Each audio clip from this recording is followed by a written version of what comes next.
What up, though? Welcome to the Fat Boy MMA podcast, where we talk about everything combat sports, but mainly MMA. If you want to hear a couple regular MMA fans talk about MMA history, notable fighters, up and coming fighters, and everything in between, then this is the podcast for you. Now, I should warn you, we're not professionals, but we are big fans of combat sports. Now, if that sits good with you, grab a beverage, sit back, relax, and let's go. Okay, everybody, welcome to Fat Boy MMA Podcast. I'm your host, DC, and of course, I got my co host here with me, Locke. Hey, how's it going, everyone? So, for today's podcast, there's been quite a few things going on in the realm of spectacles and exhibitions. So, of course, I hit up Locke and I said, what do you think about doing a podcast around talking about what's going on right now with a lot of these retired MMA fighters and stuff like that, kind of going over into boxing exhibitions and whatnot. So, of course, we haven't talked about it yet. So, I'm going to be hearing his opinion at the same time as you all. So, I'm just going to, throw it out there to him open right now. And of course, we'll end up talking about some of the recent fights that happened and everything like that. But Locke, so what do you think about, a lot of these guys, your Andersons, your Titos, your Vitors, your Woodleys, all these guys going over to boxing exhibitions?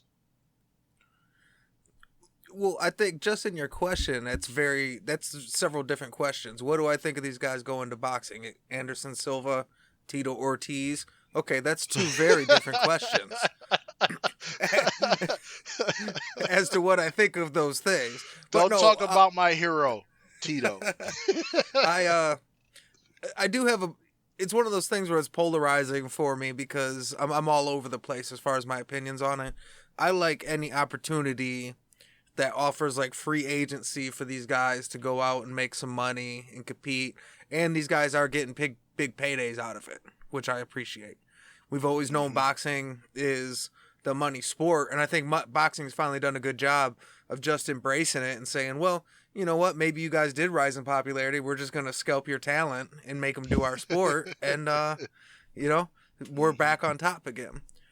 But so I like it as an opportunity for these guys. Like I said, anything that competes with the UFC that gives them a chance to get out and make money and stuff like that, I'm for.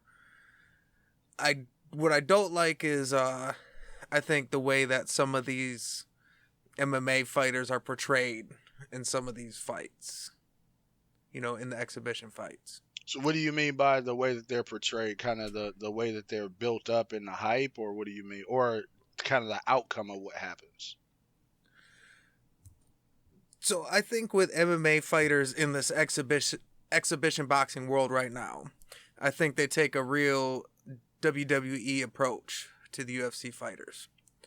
And, in the UFC or in WWE, in professional wrestling, you have your faces and your heels, which are the guys that everybody loves, and they're the popular guys. And they do a lot of wrestling against jobbers who are nobody that they just go out there and beat all the time. And sometimes you have to figure out how to sell these guys that are never going to win. And, ways to do it in wrestling was always like portray them as a foreigner. Like, we hate foreigners, so obviously we'll hate that. Or, you know what I mean? Make them, flip off the crowd, that kind of thing. And I think that's kind of what they do with a lot of these MMA fighters, is they handpick them because they know it's a favorable fight, but then they sell them as a UFC MMA fighter.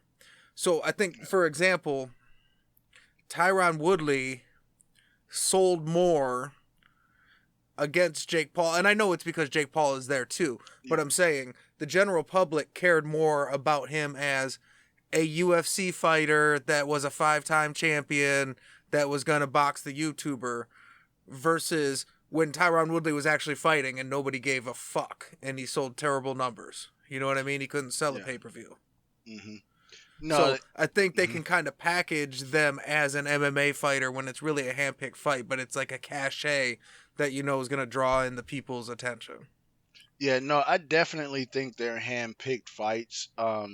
But I think that's the world of boxing, period. When a guy is up and coming, pretty much all of his fights in the beginning, at least the first 10 fights are all hand-picked, right? And so I think we've talked about this before with both Jake and his brother Logan. You know, one of the things that they definitely seem to do is pick smaller guys, right? Um, and so that way, at the very least, they're gonna have kind of the reach, height, size advantage, everything like that. Now, of course, um, before Woodley, Jake pretty much fought, those weren't real fights, right?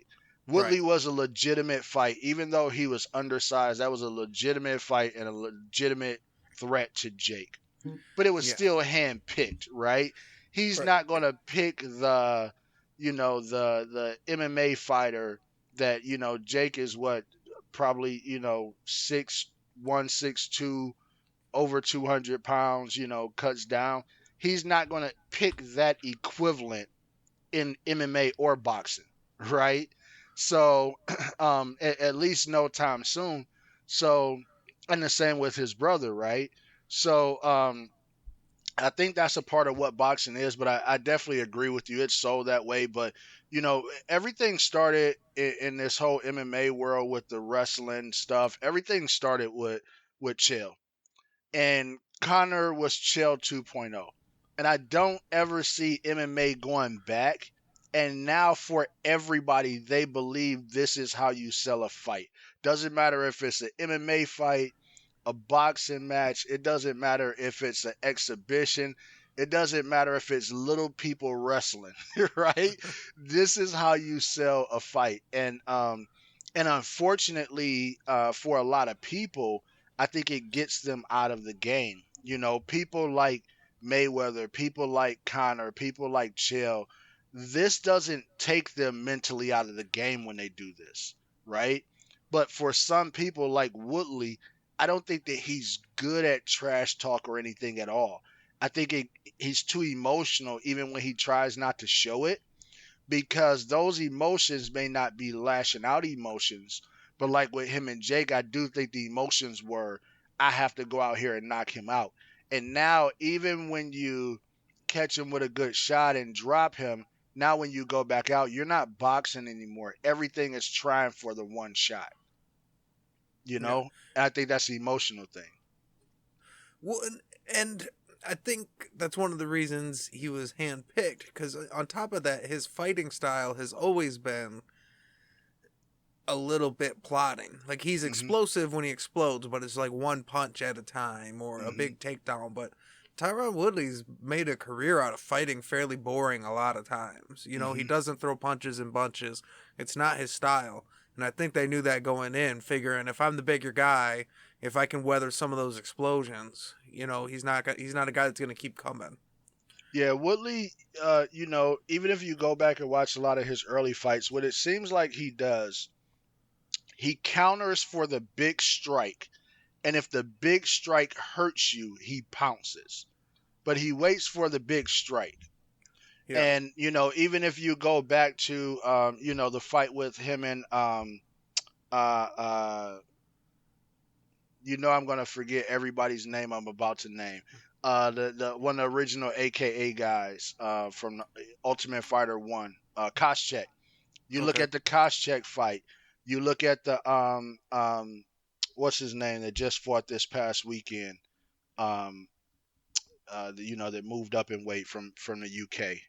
Um, Teal. You look at the Darren Teal fight, right? You look at a lot of these fights. Even if you look at when he fought Wonder Boy, right? And when he finally caught Wonder Boy, he pounced.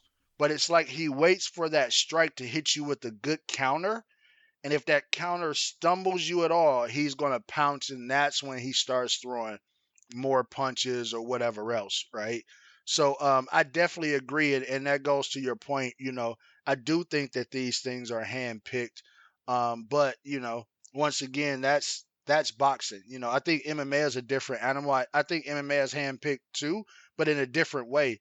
MMA handpicks based on whether they want to push you and make you champ quick, or whether they want to take you the slow road, but it's still handpicked, right? Whereas boxing is pat the record. In MMA, the record doesn't mean as much as fighting the right guys. Right. So, but that's why when I think you say, what do I think of them boxing? That's why I think it's different because like Woodley and Askren and these guys, when we talk about that I don't like because to me it's kind of a sad. These guys selling their legacy, like as a clown, as a sideshow almost to get stomped on. But I love it for guys like Anderson Silva, who was talking about he wanted to box Roy Jones Jr. back when he was still the greatest in the world, and Right, people acted like he was ridiculous. right. You know, so I think it's great for somebody like him where that's always been something that he's wanted to do, and it's something that he can compete at a high level versus, like I said, Ben Askren. Like, I didn't really train and I just had hip surgery, but I could use $1 million. I'll let you. I would take $1 million for you to beat me up and run my legacy out there. Like, I don't like Yeah. that. I would say Ben Askren was bad and Tito was bad.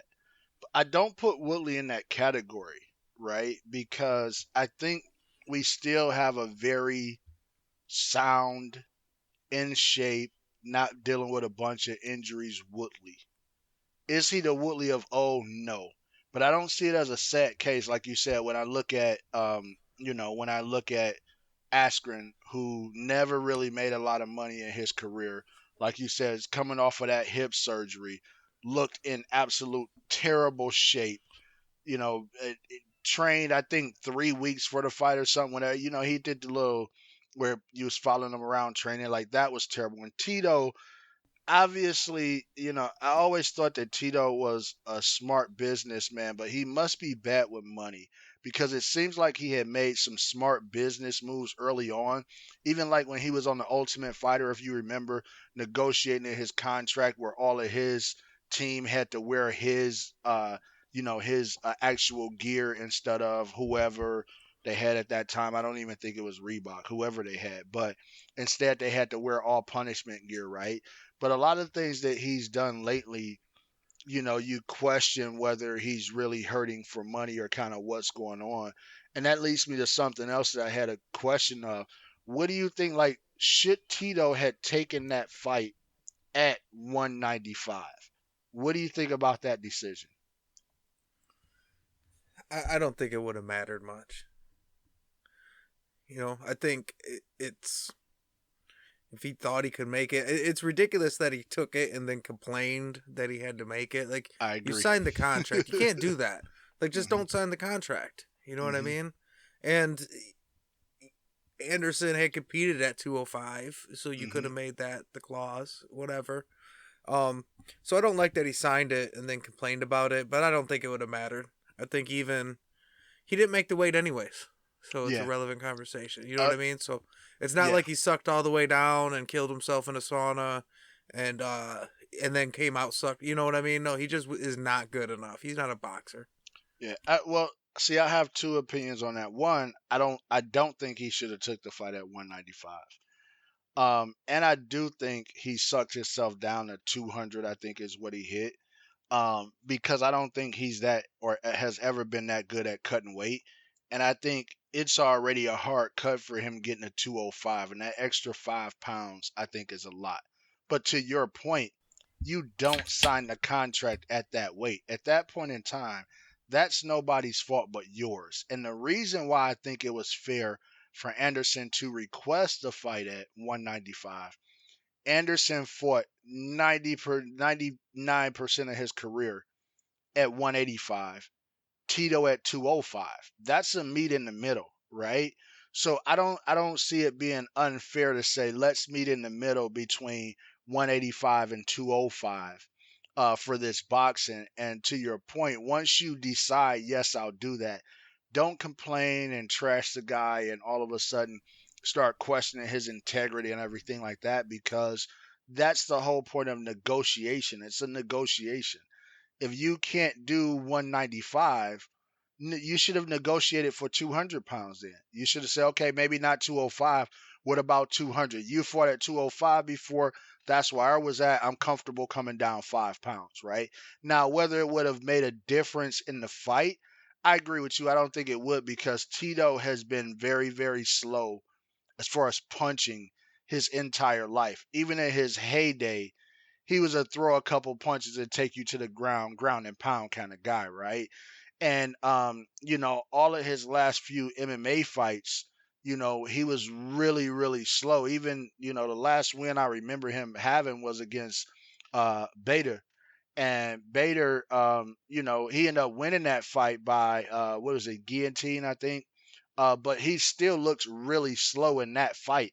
And that was the last quote unquote good form that we saw of Tito, and he's only went downhill since there, and he was already going downhill. But so therefore, I don't think the fight would have been any different either, because I don't think that was the factor as to why he lost. You got to know what weight you can make. If you can't make the weight, you just can't sign the contract. Yeah, no, I And totally agree. I'm gonna tell you my opinion on kind of what's been going on with these exhibitions, though. What I think they're gonna keep, I think it's something that we're hitting on now that is something that Japan really had back in the day. So, um, for a lot of people that are newer to MMA that may not know or understand kind of where Pride was compared to the UFC, but Pride was a lot bigger.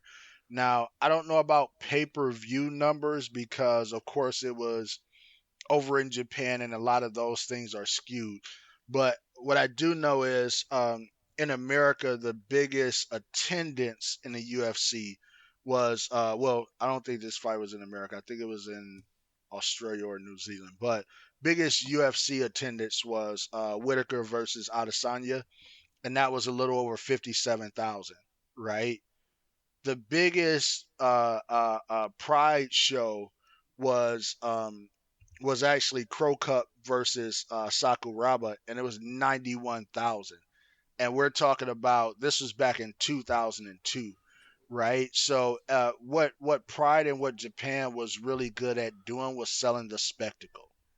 And I think we have a unique crossover right now of a merging between MMA fighters that's kind of retired or not making enough money or whatever, boxers that's, kind of past their prime and retired and everything, and these ultra celebrities that nobody saw coming out of the world of social media, YouTube, everything like that.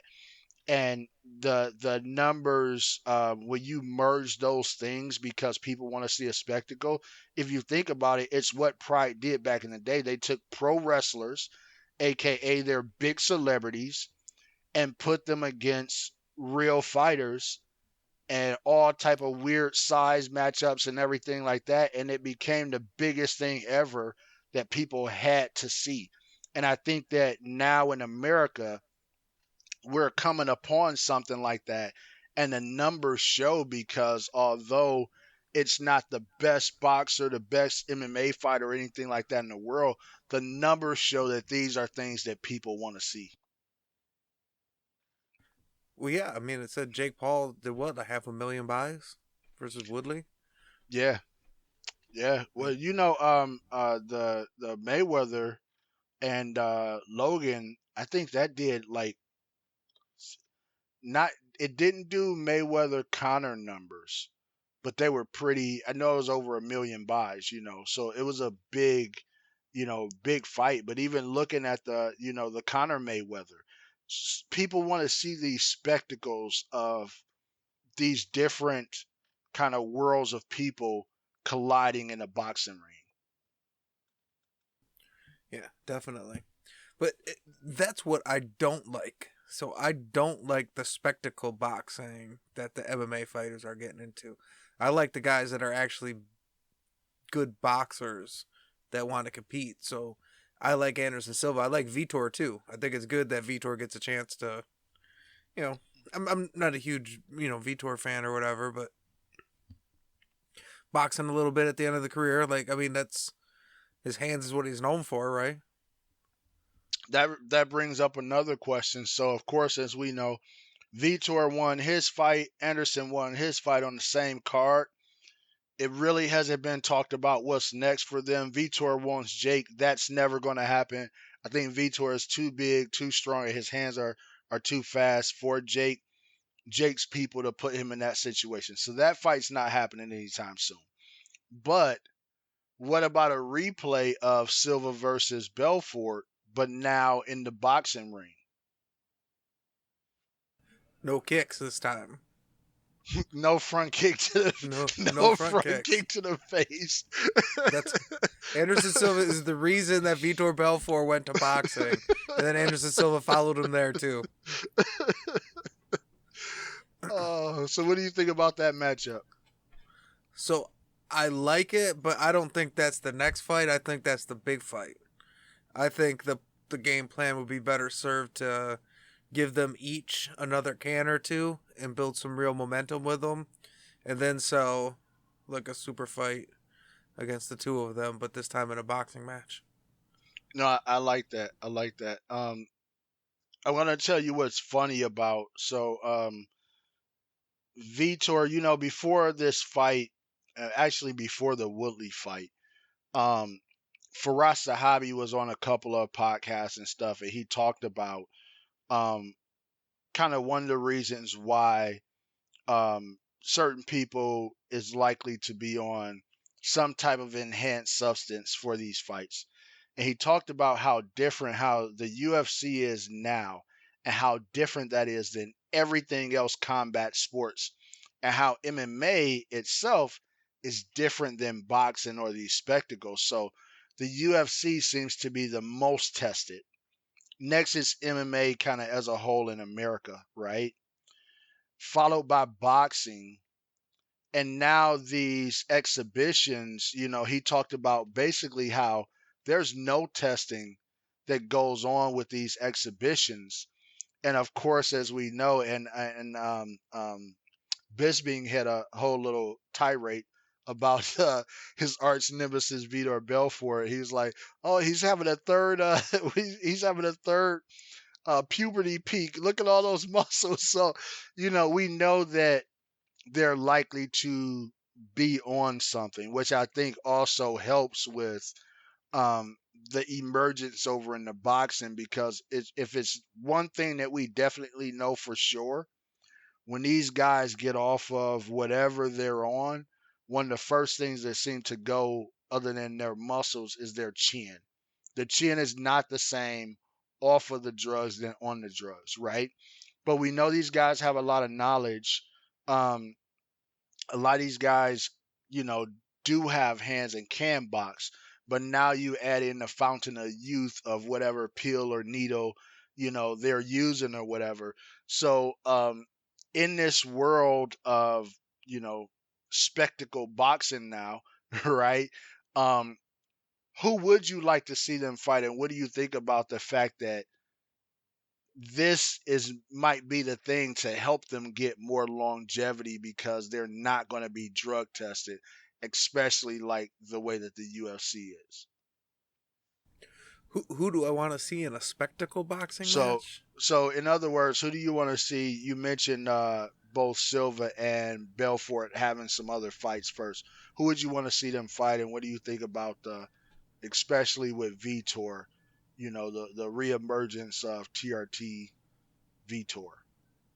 Um, there's TRT Vitor. He's like Jason Voorhees or Michael Myers or whatever. There's always another. There's always one more version of TRT Vitor. Right when you think for real now, it's done. He comes out Never. now. He's boxing. Yes. Um, the luckiest man in the world is Oscar De La Hoya, who got COVID Yeah. and had to pull out of that fight. You know what I'm saying? Yeah. And I think he just assumed any boxer can beat any MMA fighter and blah blah, and took the fight. And I don't think he realized how big Vitor was. And Hmm. I think he got fucking scared and shit. But I would like to see Oscar De La Hoya box Woodley. I mean, like Oh, okay. Woodley's I coming like off a that. loss, I right? like If De that. La Hoya wants to get back in, that's a little bit more his size, his speed. Hmm. I mean, I like that. I like that. The weird part is I don't know what I watched some of the training stuff, but I don't know what a I don't even know how old he is now, De La Hoya. I don't know what that De La Hoya looks like. But, for a lot of people that may not remember, De La Hoya was a problem. And he had a problem meaning for his opponents, right? He you know, forget about the soft voice and everything like that and kind of the calm demeanor. De La Hoya can fight, you know what I mean? And he had a style where he didn't really move back. He wasn't like a brawler, but he was a forward moving boxer. He wasn't a counter striker, but he wasn't a brawler.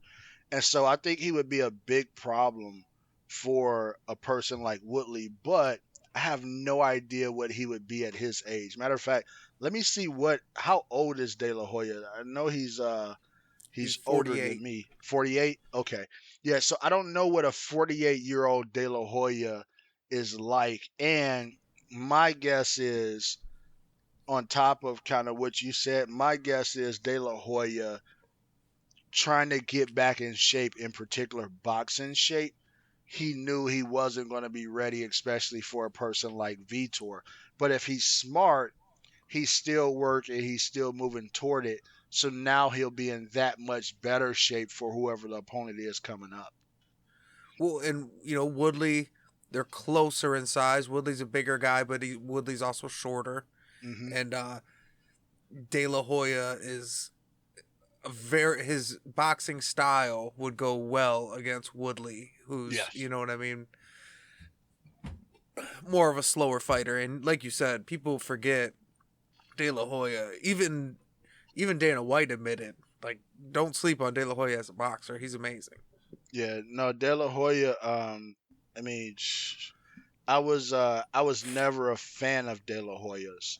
I was a fan of his skills and um, some of my favorite fighters. De La Hoya gave them some of their best fights. Toughest fights. Him versus Tito Trinidad was a great fight. I was a big Sugar Shane Mosley fan. Him versus Shane. I mean, he fought everybody too. Him versus Pacquiao, him versus Mayweather. Even going back, he fought. Uh, um, if I'm not mistaken, he fought Chavez. Like he fought a Yeah. lot of guys. He fought Sweet Pea. He fought. He fought Mayorga. He Yeah, fought Bernard Mayorga. Hopkins. Yeah, B Hop. Yeah, he fought B Hop. He fought Gotti. a fighter that most people probably don't even know, Ike Corte. And I thought Corte was going to give him a really well. I kind of still think Corte won that fight. That's why I need to go back and watch. But I thought Corte was going to dismantle him because at the time he had a ridiculous jab, and that seemed like the best weapon against De La Hoya's style. But De La Hoya came out of that fight victorious. But I didn't see him duck anybody per se. Of course, it's always somebody gonna be like, oh, he didn't fight so and so. You can't fight everybody, but moved up in weight. Fighting a guy like B Hop that's a lot bigger than him. De La Hoya was legit for the people that don't know. And like I said, he was a problem for a lot of people. So he's definitely legit. But I think Vitor, especially TRT Vitor, would have been too much for De La Hoya at this stage in his age and being away from boxing for so long. I think he would have hurt him and embarrassed him. Yeah, no, And I and what mhm. what is up with Evander Holyfield? Who is his handler? Who said that this is okay to do? So he's been trying to come back for a while. He was trying to get the Tyson fight originally, and then especially after he saw Tyson Roy, he really wanted to fight and everything. And when they tried to get this fight now sanctioned, the one that he just did, I think it was originally supposed to be in like They were trying to get it sanctioned in California or something and couldn't, and they went somewhere else to basically get him to, cleared. But yeah, I think it's a bad idea. And what's crazy is um, after that fight, 50 Cent, asked him like, "Oh, so what do you think about fighting Tyson? Maybe that's the fight to make." And he had been talking about that multiple times. Tyson didn't look 100 years old in that Roy fight. Of course, he didn't look like the old Tyson, but he didn't look 100 years old. This this Holyfield just looks really, really bad, really, really slow. It looks like senior citizen abuse. I don't want to see him do anything with boxing. I don't want to see him against Tyson because to me, if he fights Tyson now, that would be Tito Ortiz versus Chuck Liddell, right? Chuck Liddell had Tito Ortiz number every step of the way, and now they fight when they're really old, but Chuck just had so much more damage and didn't take care of himself, right? And we know how that ended. To me, that's how Tyson Holyfield ends. But I don't want to see those. I want to see those fights in prime or near prime, not as senior citizens. Um, what about Mike? What about Mike and Vitor? I would watch that. Yeah, that's not a bad fight. That's in particular in an exhibition. Yeah. If Mike is still training, because Mike probably had that fight and then stopped training again and have just been smoking and doing shrooms and It, it but wasn't Rampage supposed to box Shannon Briggs? I think that's still happening. Yeah, I think that's God. still happening, but that is very bad. That is a Yes. very bad idea. I'm not sure that Rampage has ever met Shannon Briggs, but first of all, you know, don't sleep on Shannon Briggs. He's a serious boxer. He's a serious problem, and only the who's who has ever beat him. And the guy is like, I don't know how tall he is. He's like 6'5", 260 or something. Like, I mean, this is a big dude, you know what I mean, that has hands the size of you know, baseball gloves. And I just don't think Rampage I don't think this is a good look for Rampage, not to mention we're talking about Rampage that we the odds of him coming in shape is terrible. He's not going to be phenomenal shape Rampage. We know he's going to be heavy because it's at heavyweight. And to not be able to move and take these shots from Shannon Briggs, I think is a very bad idea. Shannon Briggs puts lights out. I think a lot of people are sleeping on some of these boxers. I agree. Shannon Briggs is a beast. That's a terrible idea. But I think I'm gonna make that like a tournament bracket. So we're gonna have Tyson versus Vitor and Rampage versus Shannon Briggs, and Yeah. then we're gonna do a tournament bracket. see see see how it goes from there. Yeah, and No, then that's funny. the winner gets the winner between Anderson Silva and Jake Paul. Listen, I don't think Jake Paul would. I think Anderson Silva. I'm trying to think of the right way to say this. I think Jake Paul progressively moving up. Anderson Silva is not a bad next move. Yet I don't think that he wants or his handlers want that fight. I think that's in their mind that's probably still too big of a step up. Although I think it would be a huge fight. I know Masvidal is trying to get that fight right now. I don't think they're going to fight Masvidal either. Um, I think Masvidal is actually a bigger problem for Jake than Silva would be, just because of his style of boxing, the way he throws punches, everything like that. I think it's a bigger problem, but I'm not sure that either one of those would happen. Or what do you think is the best chance of that happening, or who's next for Jake?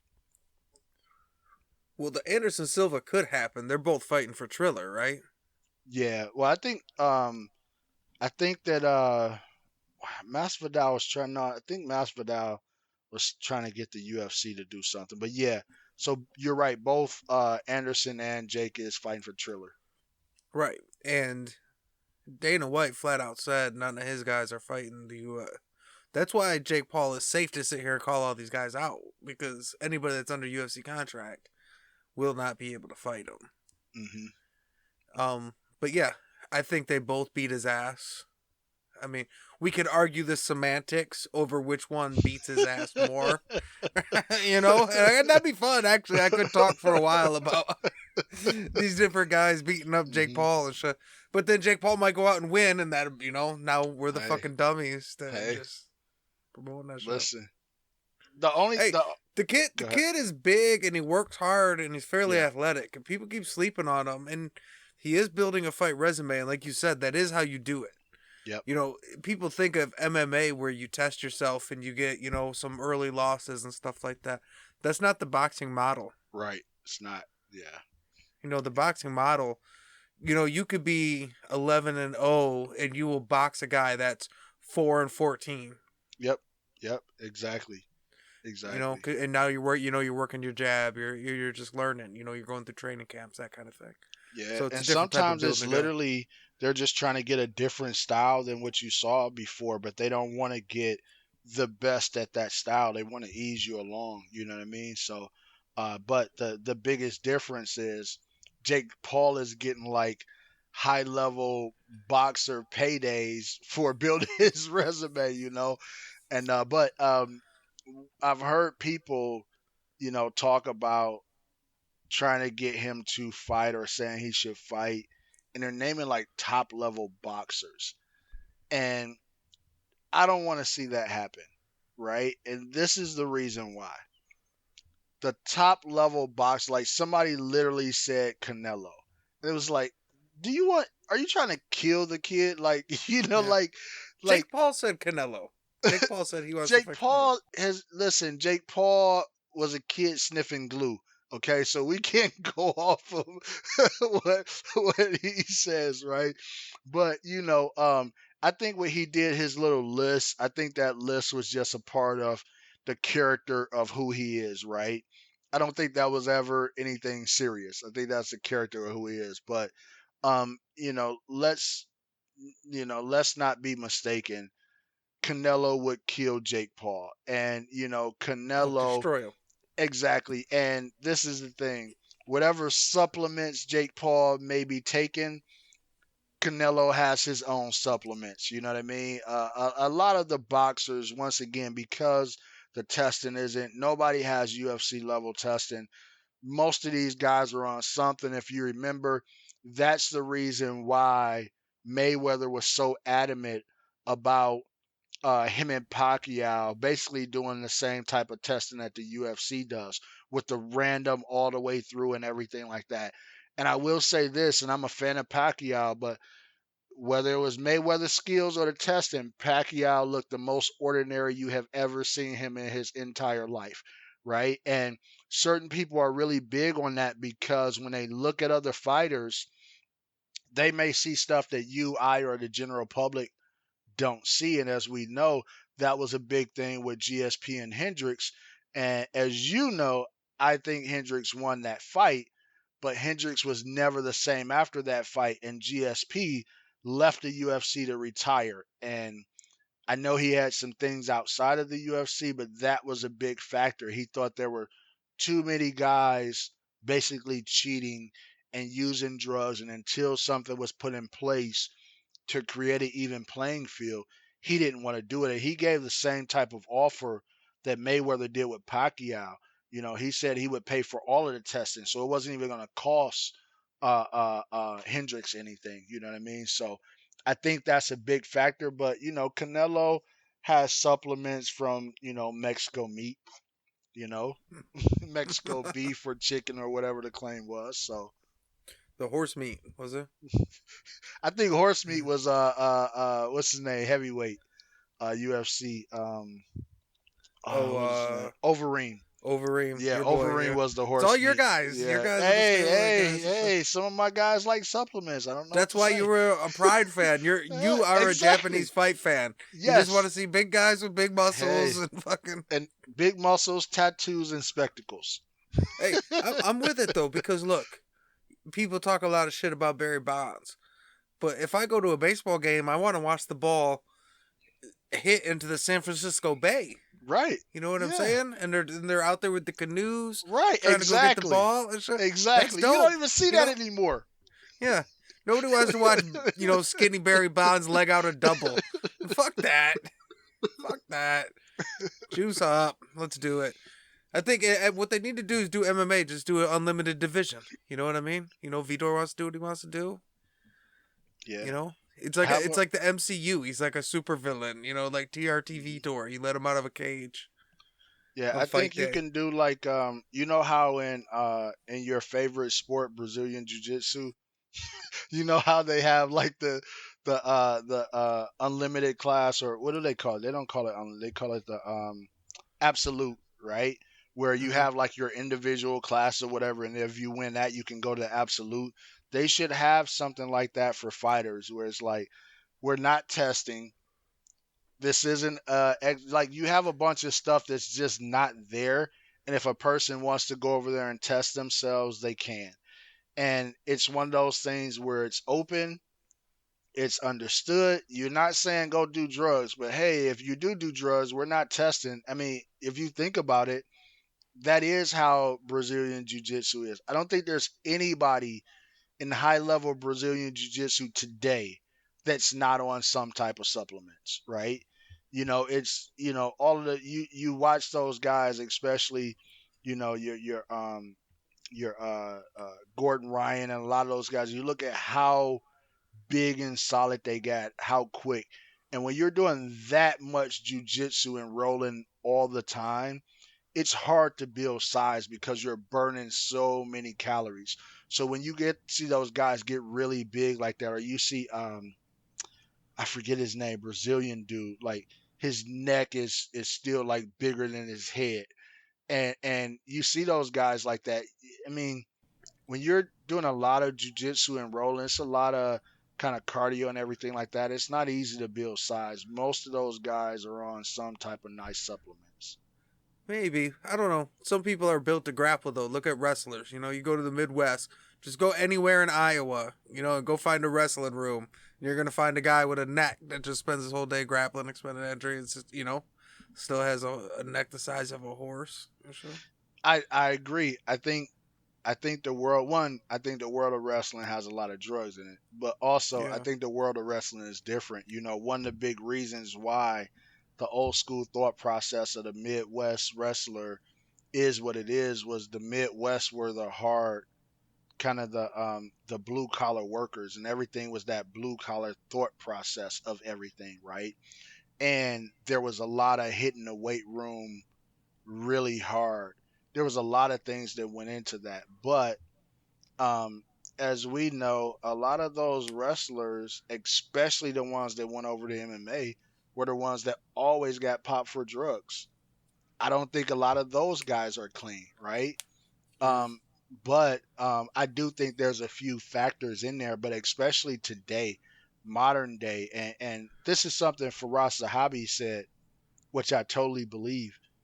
If you're in any type of sport that's not drug tested, and you're trying to make the most money for your family and everything like that, who's not going to experiment? There's very few. I'm not saying nobody won't.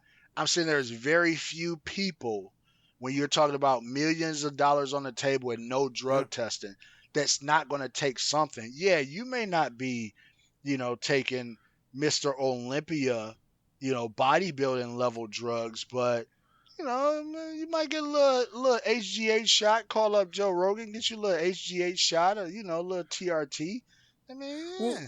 e- even besides that, they said in baseball when it was rampant through there, it was a lot of these guys also that were clinging to a roster spot where it's like, if I lose Yeah. this roster spot, I get if I get sent down to the minor leagues, I'm done. If I'm here, I'm making 900 grand this year. You know, I'm not playing a ton, but Yeah. I'm making a living. Like I cannot afford to get cut, Yeah, I think or minors they make I can like juice a little. 50,000 a year or something. It's like it's Sometimes not small, even man. that. You're on a bus league. You know, sometimes they'll put Yeah, you on a monthly that's true. pension, and you're only paying a couple months out of the year. You That's know, true. you're Yeah, driving a bus around.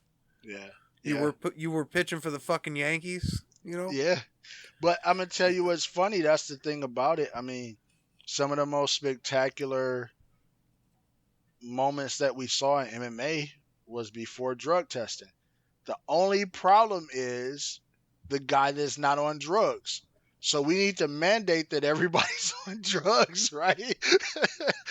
But no, in all seriousness, I Well, think we no, saw you some just of the go. best MMA, some of the best baseball, some of the best a lot of this stuff when it was just open. It's not really questioned. You just do take it if you want it. You don't Hmm. have to, but just know that everybody else is. So Yeah, I think, if and you don't, I think the problem with that, especially like I said, with your GSPs or even your Mayweathers and a lot of these people, the issue becomes when you're in your absolute prime and you're young, it's not a problem. If you're a physical specimen, it's yeah, not a problem. The problem is as you get older and everybody else doesn't. when you're 37. Yeah, when you're Vitor Belfort, Yeah. wheel kicking, you know, wheel kicking, uh, Rockhold, right? yeah, yeah, and what's his Bisbing's, eye out his head. Bisbing literally has a fake eye because of Belfort. So I think a lot of that is where the issue comes into play. And as we know, when TRT was there, a lot of those old guys, it was like, man, how is this guy still around? How is he that good? As soon as they removed TRT, every single one of those guys folded up, you know, and Yeah. the new regime was ushered in. So All of a sudden, Vitor wants to go back to middleweight. Oh, that's funny. yeah, and that shoot that Vitor almost beat arguably the greatest the of all time John Jones pop John Jones arm, you know what I mean? So that same TRT Vitor, because I think that was the fight after that fight, or one fight after, is when he dropped back down to middleweight.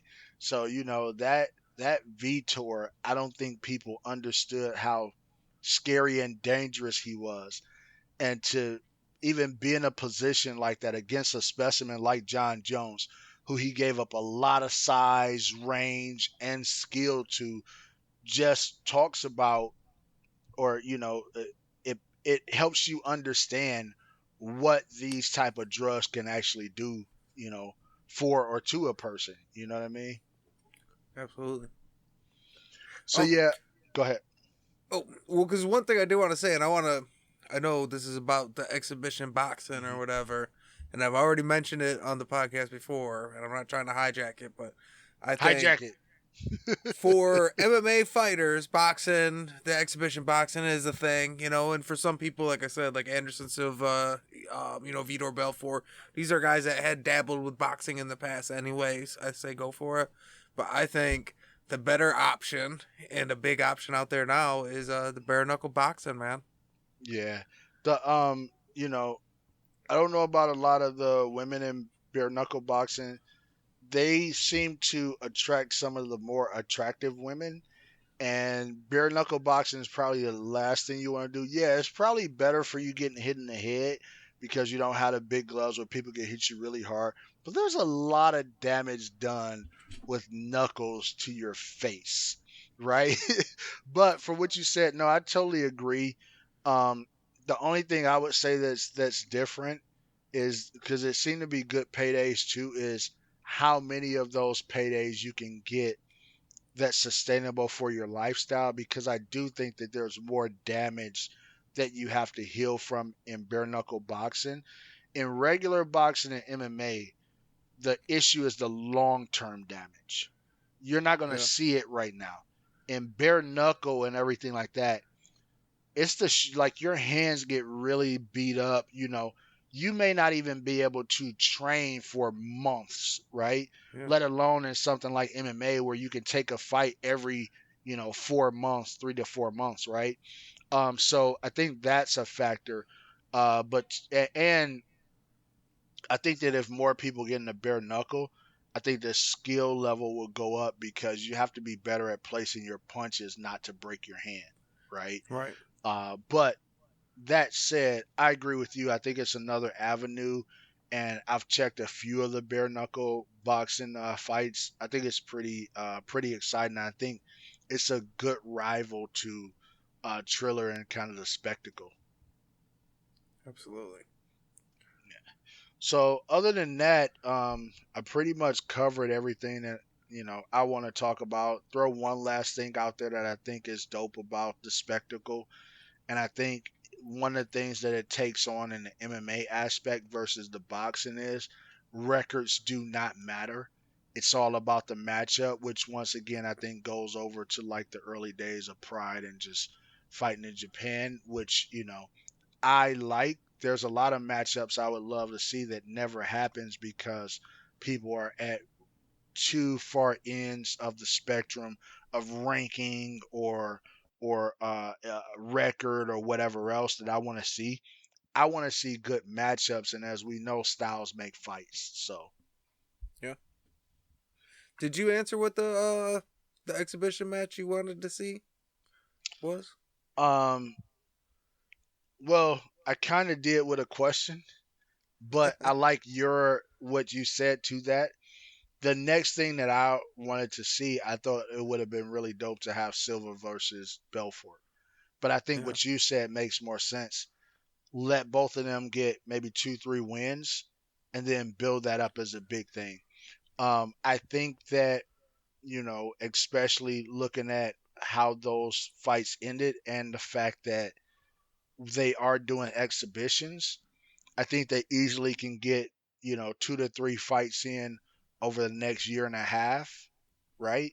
And make it a 2023, do like they do over in Japan, make it a 2023 New Year's Eve event. So they got the rest of this year and all of 2022 to get like 3 more wins and then have a big New Year's Eve event, Dream Pride Japan style. That's what I say. I like that. Any last words? Um, one of the ones that I forgot to mention, that rapper Blueface. Yeah, He does bare knuckle boxing. He won his fight too. he did, but I mean, yeah, he fought a guy that I thought he was gonna be fighting. I forget what he said, but I thought he was gonna be fighting like somebody that at least seemed like they could fight. The guy that he fought, that just really wasn't a fight. And I get it because Blueface is not a fighter, but I would have picked a very different opponent for him. Now that said, you know my opinion on boxing and MMA. I respect everybody that's able to step into there because I think all too often people sit on the sideline and they don't really understand what it takes to step into that ring or that cage. So I respect both fighters, but I would have picked a very different fight for him. That's all I'll say. Gotcha. Anything else? No, that's it. Okay, well that wraps up another great episode of MMA, of the Fat Boy MMA podcast. Thanks and have a good one.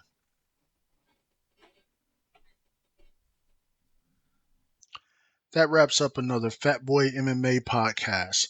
If you have a topic for us, please email us at fatboymma55@gmail.com or reach out to us on social media by going to links.fatboymma.com. That's links.fatboymma.com. Thank you for listening.